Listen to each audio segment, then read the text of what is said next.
आलु परोठा वाउ कस्तो राम्रो भएको के यस्तो आनन्द लाग्यो मिठो खानुपर्ने ओ माई गड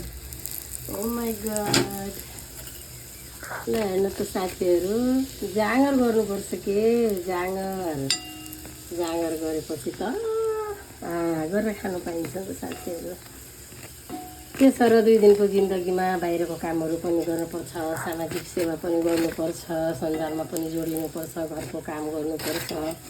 अनि बल्ल पो मिठो मिठो खाना पाइन्छ साथीहरू केही नगर्ने अनि त्यसपछि खाना मात्रै खोजेर कहाँ पाउँछ र मेहनत त गर्नुपर्छ कसैको आशामा बस्न नपरोस् बुढेसकाल त कसले देखेको छ र होइन त आफूलाई खान मन लाग्दा आफूलाई चाहिँ नि कहिले कहिले मुखको स्वाद फेर्न मन लाग्दा यसरी बनाउन सक्नुपर्छ के साथीहरू मजा आउँछ घर परिवारलाई पनि खुवाउने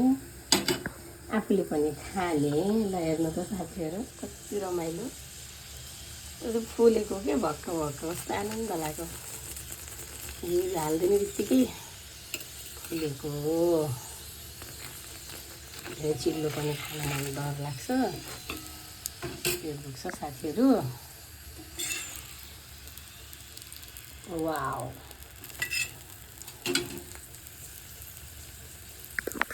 वाउ आलु परोठा रेडी भयो मेरो